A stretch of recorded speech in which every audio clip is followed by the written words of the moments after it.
नमस्कार दोस्तों, मेरा नाम है राहुल यादव और आप सभी का स्वागत है आज की स्पेशल वीडियो में। दोस्तों, आज की वीडियो में हम लोग स्मॉल कैप म्यूचुअल फंड्स के टॉपिक पर डिटेल में यहाँ डिस्कस करेंगे। देखिए, अभी काफ़ी वीडियोस आप लोग मेरी देख रहे होंगे, उनमें लोग कमेंट्स कर रहे हैं कि सर स्मॉल कैप में थोड़ा सा रिस्क अभी ज़्यादा हो गया है क्या हमें इसमें निवेश करना चाहिए नहीं। कुछ लोग ये भी बात कर रहे हैं कि जो स्मॉल कैप का बबल था वो जल्दी ही फूटने वाला है। तो ये काफ़ी कुछ आज की वीडियो में मैं आप लोगों से डिटेल में क्लियर करूंगा कि स्मॉल कैप म्यूचुअल फंड्स क्या होते हैं, आपको निवेश करना चाहिए नहीं करना चाहिए, कैसी इनकी परफॉर्मेंस रही थी पास्ट में, क्यों इनके पीछे लोग इतने पागल हुए कि पैसा बहुत ज़्यादा निवेश हुआ। तो क्या कुछ है, सब कुछ आज की वीडियो में डिटेल में समझेंगे। वीडियो काफ़ी इंफॉर्मेटिव होने वाली है, बहुत ही ध्यान से देखिएगा और समझिएगा। देखिए, अगर आप लोग म्यूचुअल फंड में निवेश करते हैं या करने का प्लान कर रहे हैं, स्मॉल कैप म्यूचुअल फंड्स का नाम ऐसा नहीं हो सकता कि आपने ना सुना हो। काफ़ी लोग तो सीधा बस पैसा उठाते हैं और स्मॉल कैप म्यूचुअल फंड में ही एसआईपी शुरू करते हैं कि भाई इसी के रिटर्न्स बढ़िया मिलते हैं, हम लोग इसी में निवेश करेंगे। इसीलिए वीडियो काफ़ी इंपॉर्टेंट है, ठीक है। देखिए, टॉपिक है small cap funds over valued हो गए हैं क्या, और क्या अभी हमें रुक जाना चाहिए या फिर अभी भी हमें निवेश स्मॉल कैप में कंटिन्यू करना चाहिए। ठीक है, चलिए शुरू करते हैं। कुछ पॉइंट्स हैं, दो चार, उनको डिस्कस करेंगे। स्मॉल कैप फंड्स की जो परफॉर्मेंस रही है पास्ट में, सबसे पहले हम लोग उसी पर ही डिस्कस कर लेते हैं। देखिए, लास्ट के 5 ईयर्स की अगर आप यहाँ परफॉर्मेंस देखेंगे तो 20 से 25% तक के CAGR returns small cap mutual fund से हमने देखे हैं। पर्टिकुलर किसी एक म्यूचुअल फंड के बारे में नहीं बात कर रहा हूँ, एक कैटेगरी है जो स्मॉल कैप, इसके बारे में बात मैं यहाँ कर रहा हूँ कि जो उसके रिटर्न्स थे काफ़ी शानदार हमने लास्ट के 5 ईयर्स में देखे थे कि 20% से भी ज़्यादा ये रिटर्न्स चले गए थे। ठीक है, अब देखिए, हाई रिटर्न्स मिले हैं और यहाँ पर इस वजह से क्या हुआ है, जो इनफ्लो है वो हैवी गया है।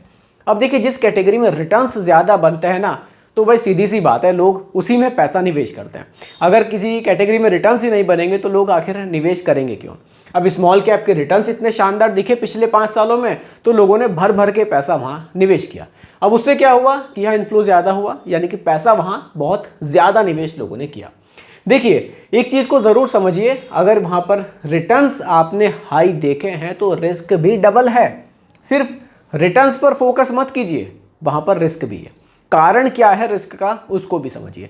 स्मॉल कैप म्यूचुअल फंड की अगर मैं एक बिल्कुल बेसिक कंसेप्ट पर यहाँ बात करूँ, जो पैसा आप स्मॉल कैप म्यूचुअल फंड में निवेश करेंगे वो 251 रैंक से ऊपर जो कंपनी आएगी, 251 रैंक के बाद उसमें आपका पैसा निवेश होगा। यानी कि छोटी कंपनियों में पैसा निवेश होता है जो अभी अपने आप को एक कह लीजिए स्टार्ट कर रही हैं, यानी कि बहुत बड़े सेटअप नहीं है, बहुत ही छोटे सेटअप के साथ हैं।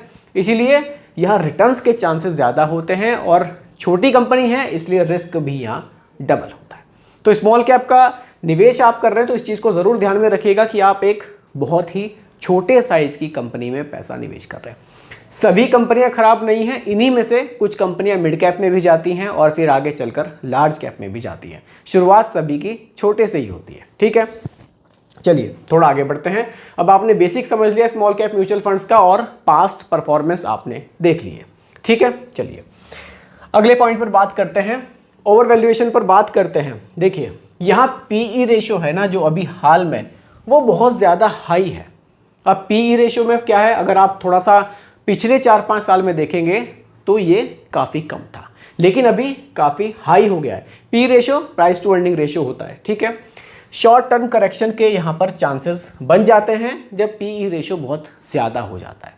अब देखिए, शॉर्ट टर्म करेक्शन में क्या होगा, कुछ लोग घबरा जाएंगे कि भाई मार्केट में गिरावट आ गई, शॉर्ट टर्म जैसी मतलब करेक्शन यहाँ पर आएगा तो क्या होगा, रिटर्न्स हमारे घटेंगे। और सबसे ज़्यादा रिटर्न्स किसके घटेंगे, जिसका ज़्यादा पैसा स्मॉल कैप में निवेश हुआ होगा।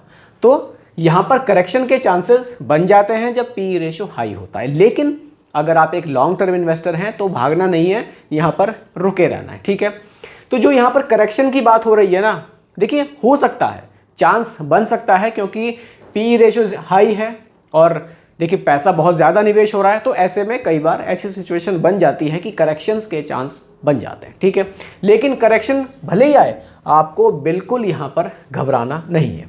ठीक है, अब देखिए, चलिए यहाँ 2-3 पॉइंट्स मैंने और रखे हैं। देखिए, अब SIP इन्वेस्टर क्या करें। मान लीजिए आप एक SIP इन्वेस्टर हैं, नॉर्मली आप SIP कर रहे हैं या फिर आपकी चल रही है या फिर शुरू करना चाहते हैं आप, तो आपको क्या करना चाहिए। सबसे पहले तो आप ध्यान रखें कि हमेशा लॉन्ग टर्म के लिए मार्केट में निवेश करें। ऐसा ना हो कि 2 साल 4 साल 5 साल के लिए आपने प्लान किया और small cap mutual fund choose कर लिया। जब भी निवेश करें हमेशा ध्यान रखें कि हमें लंबे समय के लिए स्मॉल कैप में निवेश करना है, ठीक है। उससे ये होगा कि भले ही करेक्शन मार्केट में आएगा, लेकिन जब आपका गोल ही अभी काफ़ी दूर है तो आपको कोई फर्क नहीं पड़ेगा, आप उसमें कंटिन्यू रहेंगे।